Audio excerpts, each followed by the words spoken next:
काला साया। रेखा। अक्सर घूमते हुए देखा था मैंने उसे छत पर।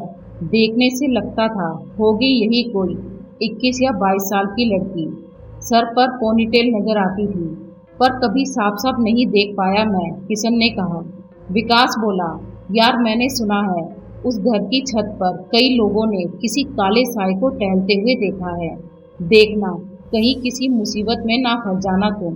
किशन ने कहा, नहीं यार, मेरा मन करता है कि मैं एक बार उसे देखूं जरूर नजदीक से कि आखिर यह है क्या। अगर किसी का साया भी है तो वह कौन है, क्यों इस तरह टहल रहा है। विकास ने बोला, मेरी सलाह मान तो तू इससे दूर ही रह, समझा। किशन ने कहा, समझ गया, पर वह उस छत पर उलझकर रह गया। अब तो उसने प्रण कर लिया था कि वह पता लगाकर रहेगा कि आखिर वह है क्या। फिर किशन बोला, चल चल कमरे में चलते हैं और बहुत सारी पढ़ाई करनी है। छोड़ इस टेंशन को, इस पर बात नहीं करेंगे अब हम। विकास बोला, हाँ तू सही कह रहा है, दिमाग खराब करने से अच्छा है कि हम अपनी पढ़ाई पर ध्यान दें। और दोनों अपने कमरे पर आ गए। विकास और किशन दोनों एक छोटे से गांव से कानपुर यूनिवर्सिटी में पढ़ाई करने के लिए आए थे, जहां उन्होंने एक किराए का कमरा लेकर वहीं रहकर पढ़ना शुरू किया था। हॉस्टल की गुंडागर्दी बर्दाश्त नहीं कर सकते थे दोनों, इसलिए रूम किराए पर लेकर रह रहे थे।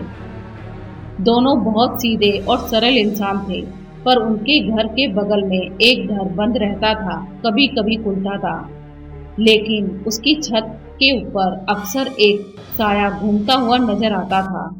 दूर से देखने पर लगता था कि वह लड़की है, लेकिन कभी किसी ने उसे नजदीक से नहीं देखा था। एक दिन किशन टहल रहा था, वह लड़की भी टहल रही थी अपनी छत पर। किशन की नजर उस पर पड़ गई, फिर वह अपनी पढ़ाई में व्यस्त हो गया और उसने देखा वह एक ही गति से यहाँ वहाँ टहल रही थी।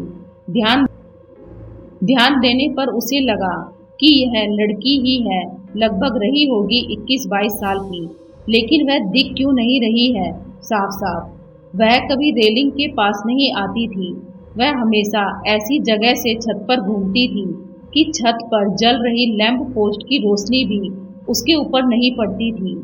घर भी बहुत कम खुलता था, कभी कभी कोई आता था और दरवाजा खुला दिखता था, लेकिन कब कौन अंदर आता है, कब कौन बाहर जाता है, यह सब पता नहीं चलता था। किशन का दिमाग बिल्कुल उलझकर रह गया था। फिर एक दिन दरवाजा खुला दिखाई दिया किशन को। किशन तुरंत बाहर निकला और दरवाजा खटखटाया। अंदर से एक अधेड़ उम्र का आदमी निकला और पूछा, क्या है। किशन ने कहा, मैं आपका पड़ोसी हूँ, मैं सामने वाले घर में रहने आया हूँ। मुझे पता नहीं था कि इस घर में कोई रहता है या नहीं। अभी खुला देखा तो मैंने सोचा मिलकर पूछ लेता हूँ किसका घर है। तो उस आदमी ने उसे टालते हुए कहा, हाँ मेरा ही घर है, अगर तुम्हारी बात पूरी हो गई हो तो तुम जा सकते हो। किशन को उसका बात करना, उसका व्यवहार बहुत अजीब सा लगा। फिर उसने पूछा, मुझे आपसे कुछ पूछना है। वह आदमी बोला, मेरे पास 5 मिनट हैं देने के लिए बस। किशन ने कहा, आपकी छत पर मैंने किसी को टहलते हुए देखा है। उस अधेड़ उम्र के आदमी ने पलटकर देखा और कहा, तुम यहाँ पढ़ाई करने के लिए आए हो, अपनी पढ़ाई पर ध्यान दो। किशन ने फिर कहा, लेकिन मैं आपसे जानना चाहता हूँ, रिक्वेस्ट कर रहा हूँ, प्लीज मुझे बताएं कि छत पर कौन है। सीधे मेरे घर से निकलो, नहीं तो मुझे पुलिस बुलानी पड़ेगी। मैं किसी से बात नहीं करना चाहता, चले जाओ यहाँ से। वह आदमी चीख कर बोला। किशन चला आया, लेकिन अब तो उसके दिमाग पर सनक सवार हो गई थी। उसने मन ही मन सोचा, अब तो कुछ भी हो जाए, मैं पता लगाकर ही रहूंगा। पर इतनी भीड़ भाड़ वाले मोहल्ले में वह उसकी छत पर चढ़कर भी नहीं जा सकता था। इसी उलझन में एक दिन किशन अपनी छत पर टहल रहा था और उसे सामने वाली छत पर वह साया घूमता नजर आया। किशन उसी तरफ बढ़ गया। रेलिंग के पास खड़ा होकर उसने धीरे धीरे बोलना शुरू किया, आप जो कोई भी हो, क्या मेरी बात सुन सकते हो, समझ सकते हो। मैं आपसे बात करना चाहता हूँ। अचानक उस साए ने घूमना बंद कर दिया। किशन का जी धक से हो गया। उसने सोचा नहीं था कि मेरे इतना कहने से ही या कुछ भी बोलने से ही आवाज वहां तक पहुंच रही होगी। फिर किशन को लगा इसका मतलब इससे पहले की भी आवाज उस साए ने सुनी होगी। फिर उसने अपने आप को मजबूत किया और बोला, मैं आपसे कुछ पूछ सकता हूँ? आपको मेरी आवाज सुनाई दे रही है? वह साया रुक गया और अपनी जगह स्थिर हो गया। साय को देखकर ऐसा लग रहा था कि वह किशन की तरफ मुंह करके खड़ा है। किशन ने फिर कहा, क्या आप मेरे सवालों का जवाब दे सकते हो? उस साय पर कोई प्रतिक्रिया नहीं हुई। मैं पूछना चाहता हूँ, तुम कौन हो और इस तरह इस हालत में क्यों हो? कोई प्रतिक्रिया नहीं हुई।